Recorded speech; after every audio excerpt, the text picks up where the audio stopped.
It's Christmas time again in the Sartorial kitchen, and you know what that means? Baking! Kicking things off by making popcorn balls with popcorn out of my garden. Then it's candied pecans, followed by 2-ingredient pumpkin spice cookies, and last but not least, mulled wine. So why don't you pull up a chair and dine with me? Welcome back, everybody. Fall has come and left and ushered in a new winter, and thus brings another end to my... Welcome back, everybody. Fall has come and gone and ushered in the winter, and that means we have reached the end of season 7, and it is my holiday baking extravaganza. Yay! So this has been a really fun season. As you have probably noticed, I use something from out of the garden in every episode so far. Now you're thinking he's not going to be baking something from the garden, but au contraire, because I just happen to have some popping corn from my garden, because we are making popcorn balls. Now this they call strawberry popcorn, one because of its reddish color. That's going to turn the regular popcorn color when it actually pops. But also you have the kind of strawberry shape. It's rounded on the bottom and you have the pointed tip. So I'm going to cut, I took the tops off, and then I'm going to take off these hard ends here, and on this one as well. I'm using my wok. I'm really excited for this wok. I haven't gotten to do much with it yet. I'm hoping to use it some next season as well. So I'm going to throw in a little oil here. A couple tablespoons, that's just going to keep the popcorn from sticking. And we're going to drop these in, stem and all. They'll pop right off the stem and we can just pull the stem out later. And then I'm going to swirl that around just to get it coated in the oil. And then we're going to put a lid on it and we play our little waiting game. It should just start, you'll hear it momentarily, it'll start to pop. Pop, pop, pop. Alright guys, you can see now it's starting to pop up. You want to continue to shake that. You don't want it on the bottom of the skillet where it burns. We can turn that down a little bit and just continue to saute that around. We keep this lid on so it doesn't fly out of the pan. But isn't that just neat? Look at it. Just look at it just fluff up right off the cob. It doesn't get any fresher than that. Woo, doggy, that is popping beautifully now. I think we've got just about all of it. So I'm going to go ahead and turn down the heat and take this baby out of the skillet.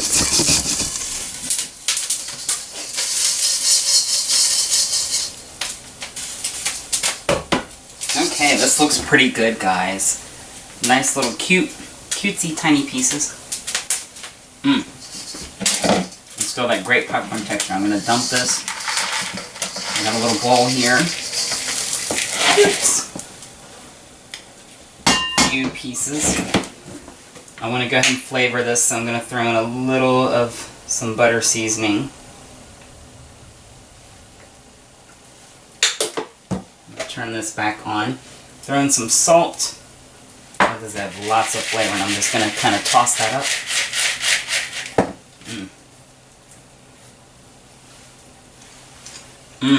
Delicious. Now, we could stop there, but then they wouldn't be popcorn balls. So we're going to work on our marshmallow mixture next. I'm going to turn this down. It's a little high. I'm going to let this butter break down. Let it brown a little bit. That's going to add some flavor, give us a little nuttiness. Done with this guy here.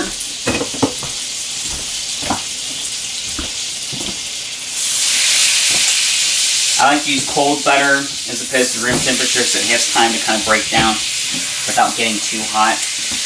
And I've got a bag of marshmallows here. These are, I had a bag of giant left over, I just kind of broke them up. You probably want to use the minis. I wouldn't use the marshmallow fluff, I would probably use the minis. Throw in my marshmallows now. Woo! Beautiful. And I also have some vanilla here. I'm just going to do about a teaspoon of that, just to really enhance this. I wanted to have lots of good flavor. And it's great, the salt on the popcorn is going to cut through some of the sweetness of this marshmallow mixture. Marshmallows are very sweet. And then we're just going to stir this around. And the reason I broke up these marshmallows, the big ones, they would have took forever to break down. I'm just going to break it down. They get coated in that butter mixture and they start to reduce. They'll start to melt, get nice and syrupy, and then we're just going to pour it right over top of our popcorn, and then we'll form our little balls and we'll be ready to go. Alright, this is broken down nicely. The vanilla has given it kind of a nice rich caramel color. Now we're going to turn off the heat. Toss in our popcorn. Just give it a good stir. Just get all that popcorn in there. It's going to coat on here nicely, and then we'll be able to form our balls. Alright, let's pull this off the heat. Now the trick to this, you want it to cool down a little so you can manage it, but you don't want it to cool down too much that it's hardened and you can't manipulate it the way you want to. So it's a very fine line. But I think I have this well incorporated. You can see that lovely marshmallowy toffee kind of thing happening here. Alrighty-roo. I got some gloves here. These are going to be sticky, icky, messy, and they may still be a little hot. So, use the gloves here. I'm just going to make kind of, I don't know, maybe a little more than that.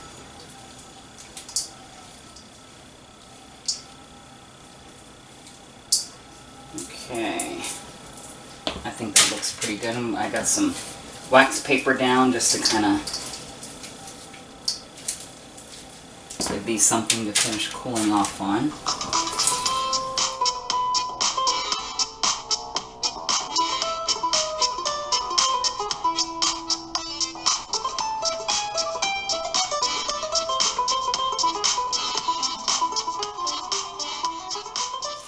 There you have it, popcorn balls. But we're not finished yet.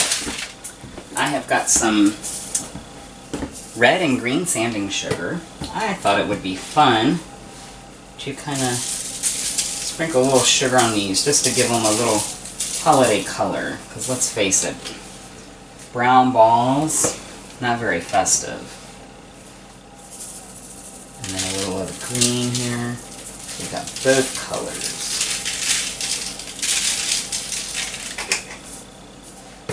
Now, tell me this does not look festive.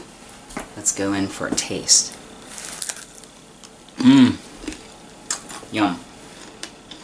They're even better when they're fresh because you got that warm caramel kind of thing still going on. Mmm.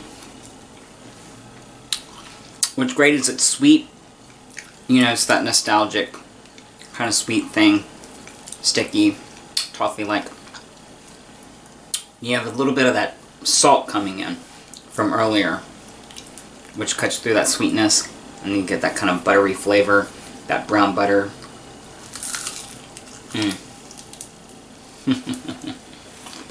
So good, guys.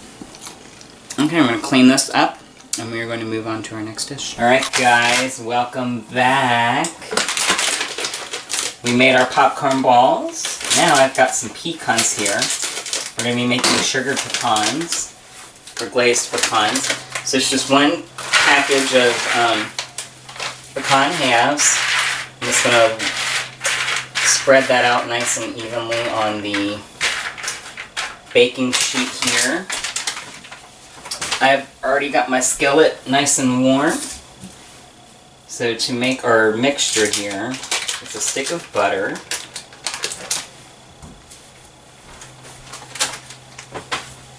Basically just butter and brown sugar. Almost like when you're making like a pineapple upside down and you just do that little sugary mixture on top. To that, we are also going to need a cup of brown sugar. I like to pack it down to make sure I get a whole cup.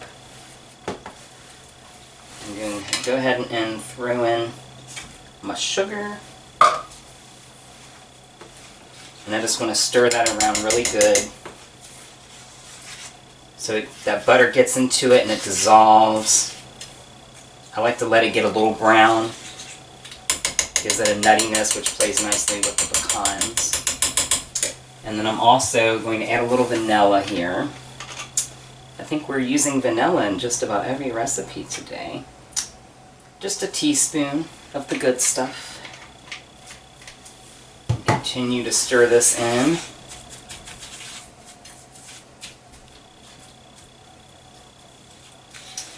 Just until the butter and the sugar have come together as one, and that sugar has kind of dissolved. It's almost going to be a little bit of like a loose paste.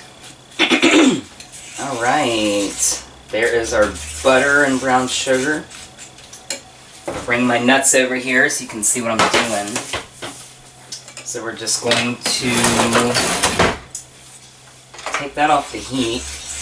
Now if you wanted to, you can make a caramel out of this. Just add a little heavy cream. But I'm just going to glaze my nuts with it. Just pour it right over top. Ooh, get all that goodness.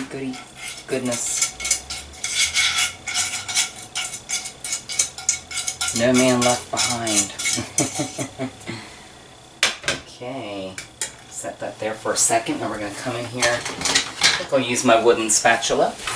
And I'm just going to come in here and toss this around. I want all of these pecans to get this lovely sugary mixture on it. If you wanted to, you could come in here with your hands, but it's a little hot. I have delicate fingers. Just want to make sure that everything gets nice and covered. And this is going to go in the oven. I've got it set to 400 degrees. Literally, it's just going to cook, I don't know, 7-8 minutes tops, just until the sugar gets nice and hard on there. And then we'll let them cool and they'll get nice and shimmery. Okay. Looks good to me. This goes right in the oven.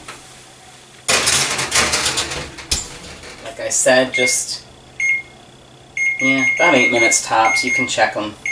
We don't want them to burn, we just want them to get nice and caramelized. And I will see you guys soon. Alright, time to pull these babies out. Oh, look at that. Yum, yum, yum, yum. I'm going to go ahead and give one of these a taste. As you can see, you got that lovely caramelization on it now. Mmm. Mmm. Hot. But it's nice and sweet. Salty, just a little salt. And then that luscious kind of richness from the butter. So good. I'm going to let this cool a little bit before I take them off the pan. I like to just get a little bowl. People can just kind of graze on them. It's a nice thing to have out at like little holiday parties and things like that. So good. But we are going to move on to my next dish, so stay tuned. Welcome back, everybody. We've made our popcorn balls. We've candied our nuts. Now let's talk 2-ingredient cookies. You're thinking, what? Well, it's true. 2-ingredient cookies. Spice cake mix and pumpkin puree makes the perfect cookies. Now, I do have a few extra things sitting out here because I'm extra. And I like to be a little extra. So they're not exactly 2-ingredient on my end, but you honestly, you can take just the mix and the puree. But I wanna zhuzh this up. I saw this recipe, I think it was one of those TikTok things, and I thought, you have to take those with a grain of salt. So I said, you know what though, I'll try it for 2 ingredients, you know, it's whatevs. And boy oh boy, they were nice and soft, a little crispy on the outside, just perfect. Okay, I'm gonna Start with the mix here. What I love about this, you don't have to mess with eggs, you don't have to mess with any measuring. It's just, it is what it is. You dump everything in here and you're good to go. But I do have some extra spices here and some things just to kind of jazz this up a little. Now next we're going to start with the pumpkin puree. Let's grab a spoon and just plop this guy right here in this little well that we made. Plop. And I never thought about it, but the pumpkin puree, it's pretty moist. So like this has all you need for wet ingredients. And the already made mix, it has all your leaveners and things. So you're good to go. The only thing is I always find that the spiced cake mix, the mix itself, it's a little bland. So anytime I repurpose it, whether I'm making like a apple spice cake, which I've done before, or you know, whatever it is, I like to add my own seasonings to it just to kind of spice it up, make it a little more luxe. Okay, so to that, to enhance the sweetness, bring out all those flavors, I'm going to add just a little salt here. Ooh, just a pinch. I've got some orange zest here. I'm going to zest half of this orange now. The other half I'm going to save for a spiced or a mulled wine that we're making later. So I'm only going to zest this first half. And really I only want maybe like a teaspoon at the most. I just want to add some freshness to the canned pumpkin just to kind of give it a little zing, kind of wake it up a little bit. I think that's going to be pretty good. And I just, ooh, you can smell the oils of that citrus. That's like my favorite thing. Just so bright and fragrant.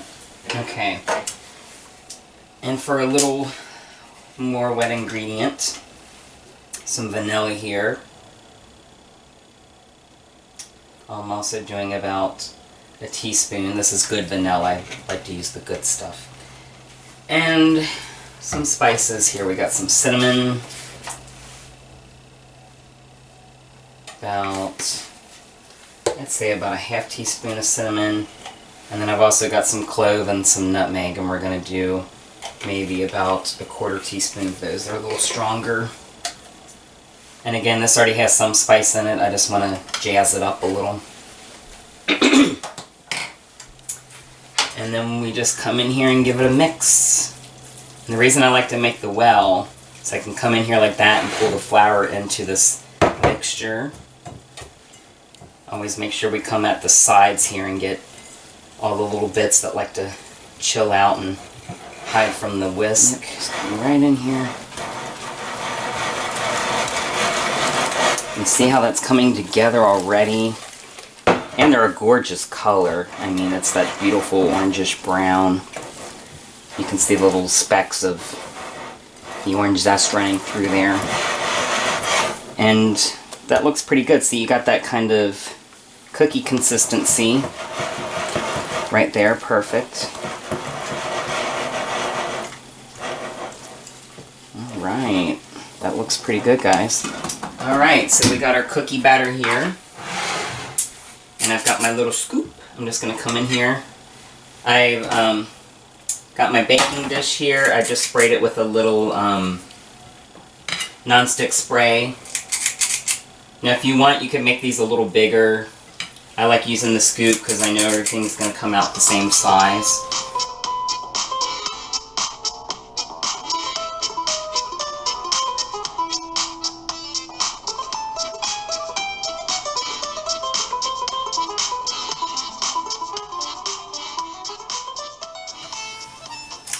Alright, there we go. Depending on how big you make the cookies, you should be able to get just a little over 2 dozen. That sounds like a lot. These aren't huge cookies I'm making, however. They're just going to be little, fun little bite-sized cookies. And we're going to pop these right in the oven. I've got them set to 350. Normally I tell you when you're manipulating the box, you still follow the cooking directions. But you could also make a cake with this. My friend did that. It actually turned out really good. And just put it in a loaf and you would still cook it at the same time. But since these are cookies, They're only going to take about, I don't know, about 15 to 18 minutes, just until they get nice and dark and cooked through. So I'm going to go ahead and set my timer on that, and we will move on. Alrighty, that sound means that our cookies are ready to come out. I'm just going to get a little rack here to set these on. You have to let them cool before you can handle them, and I like to elevate anytime we're taking baked goods out of the oven. I like to elevate so air can get underneath and cool them evenly. So let's go ahead and pull these babies out. Oh yeah, look at that. They're nice and firm. Got a little bit of color on top, a little bit of texture. But they're going to be nice and soft like a cake. And here's the others. Beautiful. Now while those cool, we're going to make a little quick topping for them. Alright, I'm going to just make a little glaze to go on top. I've got some powdered sugar here. Let's see, this is about a ½ cup. Actually, that should be enough. It's just going to be a drizzle on top. And we're going to flavor this with a little vanilla. About a ½ teaspoon. That ought to do it. And then, of course, some milk. I'm going to say about a couple tablespoons to get it started. You don't want it too thin or it's just going to ooze all over. And the thing with the milk, once you have too much, you either have to add more sugar or you're done. So I like to be sparing with my liquid at first. You can always add more, but you can't take it out. Oh, this looks good. Time to ice our cookies. These cookies I'm taking with me to a Bible study event. One of the ladies who facilitates Bible study now and then, she thought it would be fun if we all get together for a little holiday party. And I thought, yeah, that's a great idea. So I got a cute little plate here. It's not overly festive, but it's colorful nonetheless. And I think our cookies have cooled down nicely. So what I like to do is just set it on top of the plate here. Then I can run my scissors around and get a perfect circle. Set that aside for now. Now let's glaze our cookies. I'm just going to come in here with my spoon and I'm just going to kind of run it along the top. I don't want it to be perfect. I want it to kind of have that homemade look. And it's just a glaze. It's not an icing or a frosting or anything like that. So that's why I like it. It's nice and easy and you don't have to get all these decorating tools out. You just kind of do your own thing.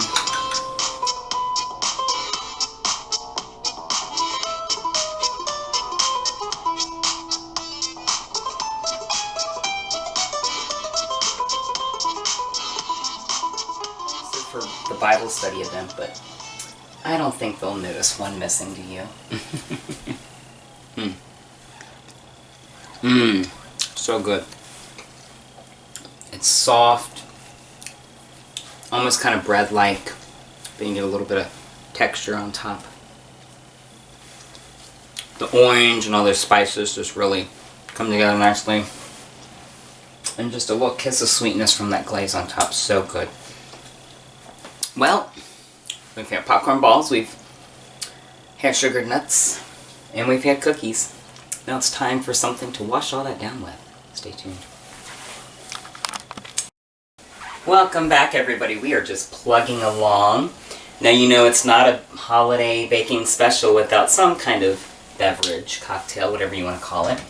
And it is going to be my spiced wine or a mulled wine. So I've got muscadine here. It's one of my favorites. It's nice and sweet. So it's going to hold up well to our molding spices. I'm going to go ahead and do this whole bottle. You can already smell that lovely grape. So good. Alright, so we've zested our orange. Now we're going to juice it. Just going to cut that in half. The great thing about orange is you don't have to worry about seeds. So I can just come in here, right in here, and give it a good squeeze. If you have a juicer, even better. But I got some pretty meaty fists, so I feel confident in my juicing ability. And really this is just to brighten it up and cut through the kind of sweetness of the grapes. And this guy too. Oh yeah. Nice and juicy. That's about, should be about a half cup, give or take. And then we've got some different things here. I've got a little more of my brown sugar.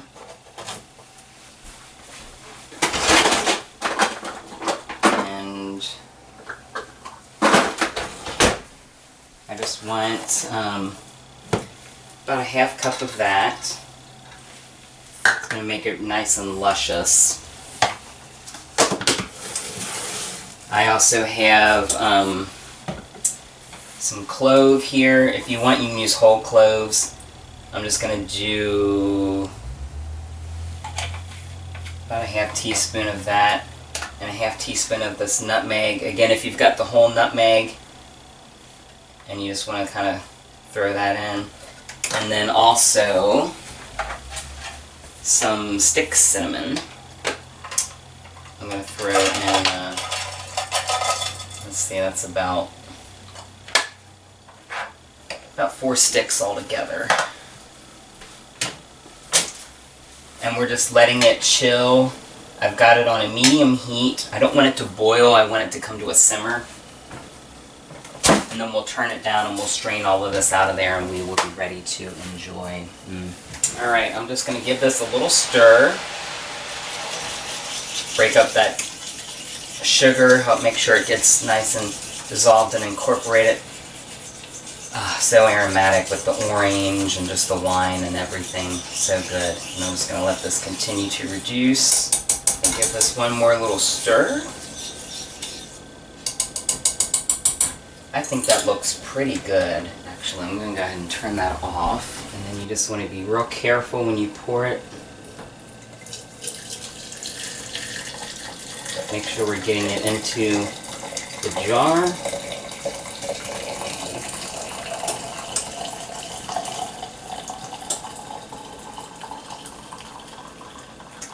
Oh, that's perfect. And see, there's all that cinnamon. It's broken down.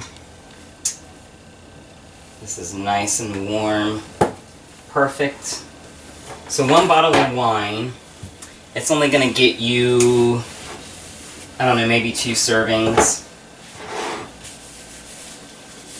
But it's just me, so I can sip on that. If you're making like a large kind of, almost like a punch of sorts, then of course you would want several bottles, but again, it's just me. I'm actually going to let that cool just a bit before I give it a taste. Alright, I think this is cooled just a little. It's still nice and warm though. But here we are. Mulled wine.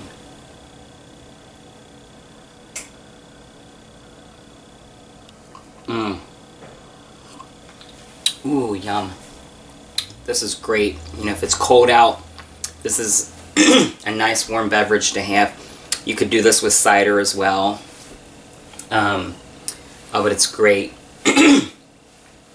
All those spices, the orange juice, the zest, it really tames the sweetness of those muscadines and just melds beautifully.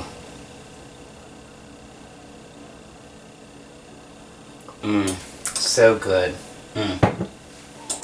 Well, I thank you guys for joining me for the holidays once again. As always, like and subscribe if you have not already.